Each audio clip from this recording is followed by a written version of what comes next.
My apologies. When I was planning, I wasn't aware that today is a public holiday, but learning is learning, I guess. So, what I will do, I will present the lesson, and then at the end, I'll open or enable your mics for you to be able to speak and ask questions. You're welcome, Louisa, for thanking me for the reminder if you already have joined the class. But anyway, today we are doing unit 2. See here, I messed up, but we're doing unit 2, leadership experience. Last week we were introducing the topic and we're doing unit 1. I hope you did get my YouTube link on ICANN, and I also do hope that these classes are useful to you, because I would love actually for you to be assisted with what we are doing here. So I wouldn't want to bring you here every day and yet you learn nothing. So we have a short class today. It's recorded, and what will happen is that, like I usually do, I will share the link for my YouTube channel where you will get everything that we discuss. And I hope you are following your studying on ICANN as I open the units per week. So today we are focusing on describing leadership in the new world of work. Um, Obviously, whether you guys are aware or not, but leadership is quite very important in the workplace, actually in the world as a whole, because with leadership, um, you get inspiration. With leadership, you get influence. With leadership, you get proper and effective decision making. So, as an HR person, part of what you would need to know is understand the difference between a leader and what type of leader is needed in the world of work. So as HR practitioners or possible or potential HR practitioners, we will talk about leadership in the new world of work. So we are introduced here to a leader in the context of the organization. Now, um, there's definitely a difference between what the organization needs and a manager and a leader. So there is a difference between those two. What's important is that we understand that for organizations to succeed, chances are you need both. You can have a manager who is not a leader, and you can have a leader who's not a manager. But the perfect combination is when one who manages becomes a leader. So, what's the difference between the two? A manager is a person responsible for administering and organizing organizational resources. Usually, this person has a title and has people reporting to them, and this person is accountable for what happens. While a leader is a person who influences others to follow him or her. Usually, a leader has a vision and possesses different types of authority. So, in the HR context, like I've just said now, it would be lovely to have a manager who is a leader. So they would have the resources, and they would have to administer the resources while the people that they are with are actually following them, because you'd have that vision. And if you are not a leader, you might not be able to influence people to follow you. So in navigating the difference between a manager and a leader, there's different characteristics that we look at. That's why I had said to you, we'll look at the difference based on whether this person can fit in the organization or not. So the leader creates a future focused vision, whereas I think for me, most managers follow um, someone else's vision. So the leader creates a future focused vision, and the leaders are lifelong learners. They always learn. They're always looking for opportunities to learn, and obviously I'm not talking about qualifications, but I'm talking about the the person having the skill of lifelong learning. And then also leaders drive innovation and change. If we look back, say 2020, just before COVID, leaders who survived, I'm not talking about physically and physical health, but those who survived in terms of business were those who could drive innovation, which for me is finding better ways to do the same thing that you've always been doing. And also, um, these people drive change. Um, so people driving change for me are those that understand that whether we like it or not, change will always come. So a leader ensures that the change is managed in such a way that people are going to buy into the vision that's being brought. And then leaders sell the vision. They sell the vision such that people would want to dive in. People would want to be involved, and your leaders would inspire, get people to feel that they actually part of something and they are able to push them to do something. And then a good leader always keeps calm in the midst of adversity and crisis and chaos. A leader keeps calm, right? While a manager would have people reporting to them. I think I did say this already. But part of what the manager is an analyst. Being an analyst means if you have data being given to you, being a leader means you use that data to make decisions. You use that data to refocus and just check what should be changed. So manager also works with data, and most of the time, managers are task focused. Yes, they can care for the people with the inspiration, but they want to see the task being completed and the task being done. And then there's different elements of leadership.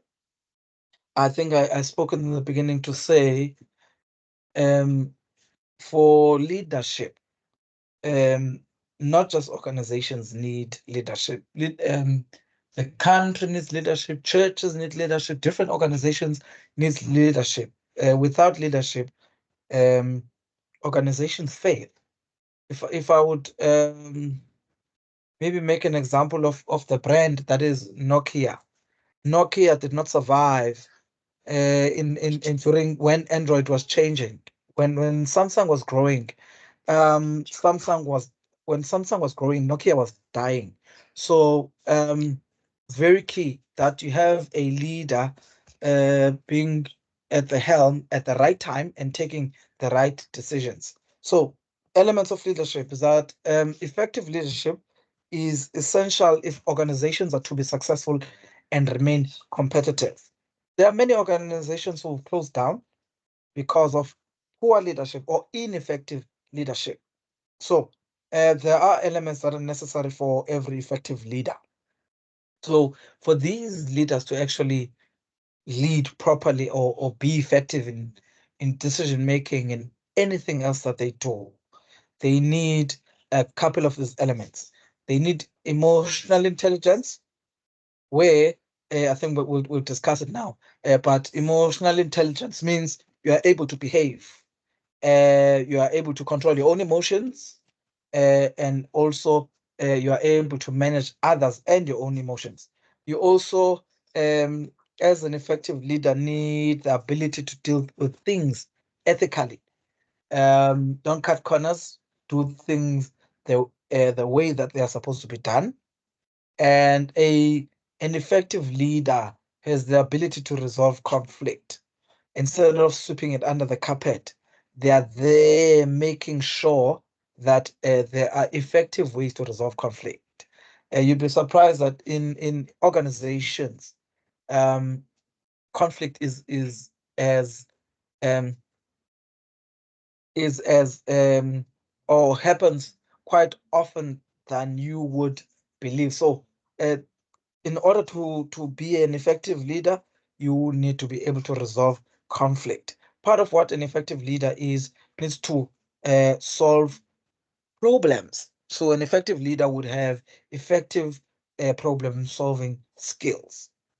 So these elements that we spoke about, there's emotional intelligence, um, one's ability to comprehend and control their own emotions and the emotions of those around them. So instead of being pushed to act and react, emotional intelligence says you keep calm and you calculate and you I'm not sure if this is the correct term, but you pull yourself towards yourself, where you sort of assess the situation before acting.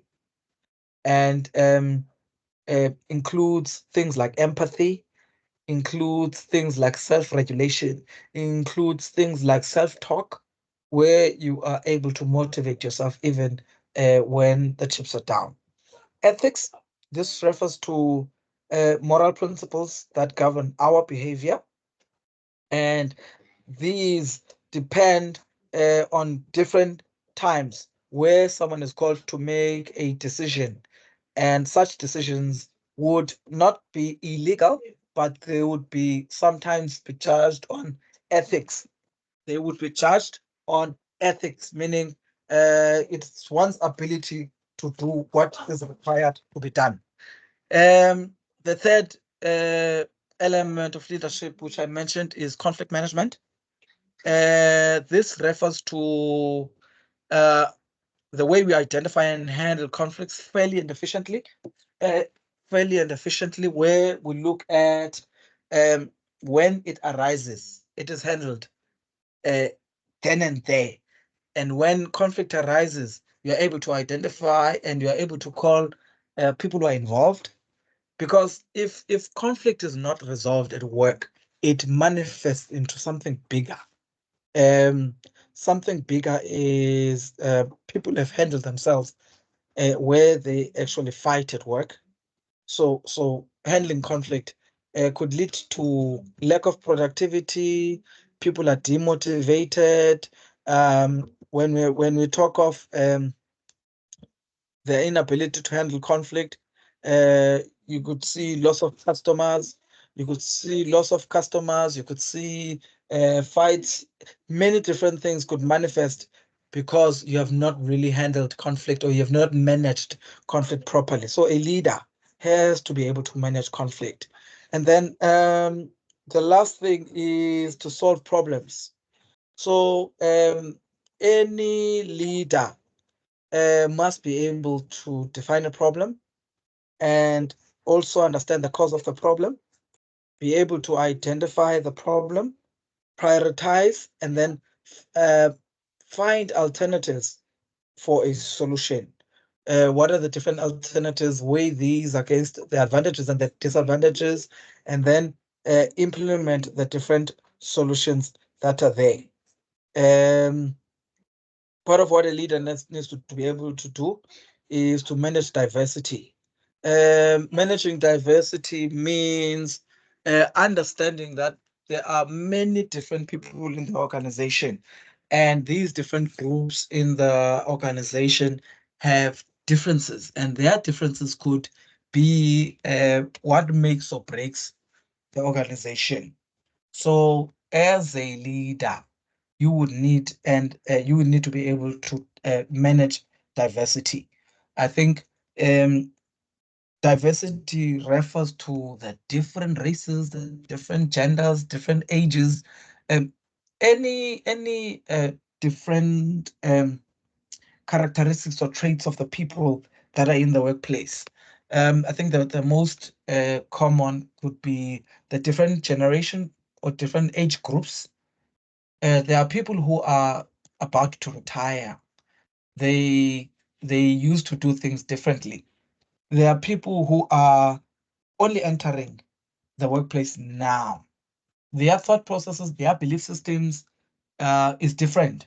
And you, as a leader, especially one in human resources management, you would need to be able to manage all of them such that you keep the harmony at work and such that all of them are satisfied with their jobs. So, what do you do then? You engage in diversity management.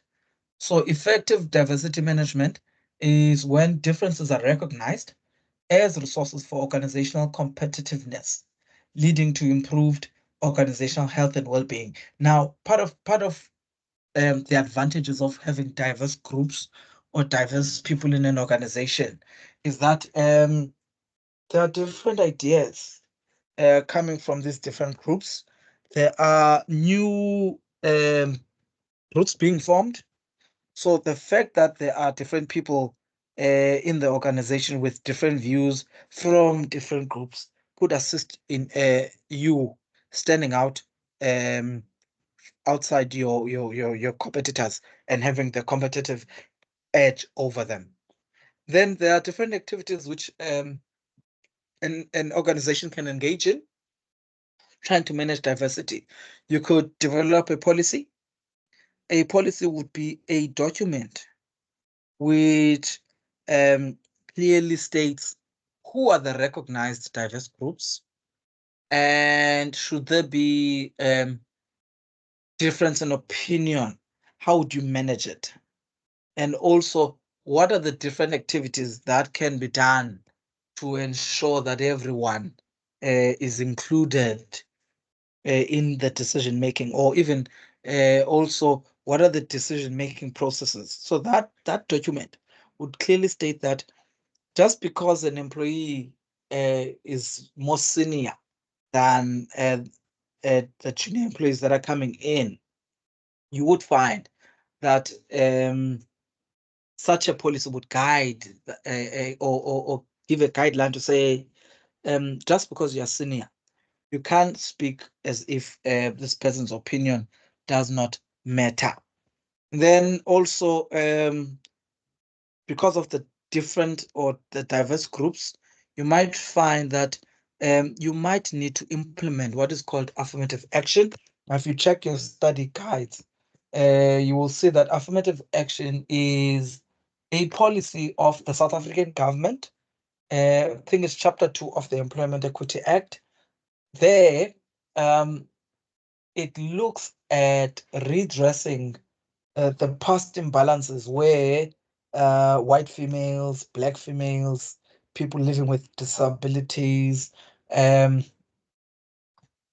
different diverse groups which were previously disadvantaged or not regarded in employment and who were maybe even discriminated.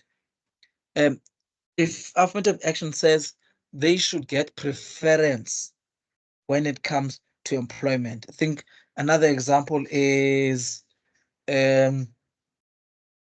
is that I think an example that I can think of. So if two competing candidates, let's say a white male and a black female, have the same qualifications or the number of years in experience, affirmative action says the black female will be preferred according to affirmative action because they were previously disadvantaged. So their designated groups, they should get preference over the other person. Should have a flexible workplace where decision making is not rigid, where people could come up to supervisors and managers and just walk up to them to be able to report anything that they feel they need to talk about. Also, you could have an LGBTQ plus policy where all rights of all these groups are also protected, and this would also assist in how we deal with that difference of opinion and what should be done and what should not be done. And then lastly, for diversity to be managed, now and then the organization should engage itself into a diversity management training where the people who work there actually are trained on what's diversity, how do you handle someone who's different from you, how do you respect them, how to approach a different person from you, and what are the advantages of having diverse groups in your organization. So that's it for today's lesson, and I hope this was very fruitful for you. And I will now stop sharing, and then I will allow your mics for you to just quickly engage, and then I think we'll be done with the class. Thank you very much.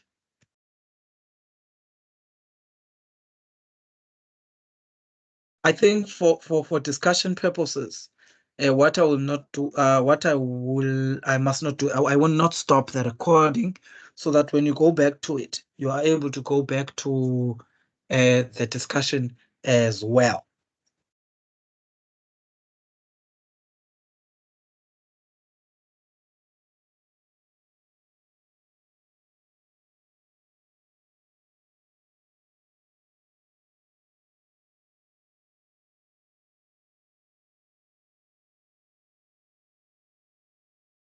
Yes, I've now allowed you to unmute your mics. So can I get maybe hands for you to maybe ask questions if you have um anything that you'd like to comment on? I think you're able to unmute your mics if you want to speak. Can I get are there any questions or any comments?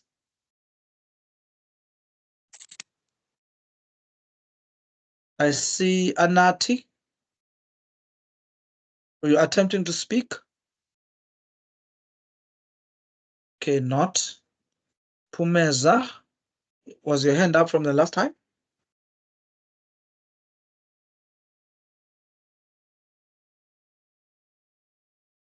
Are there any questions?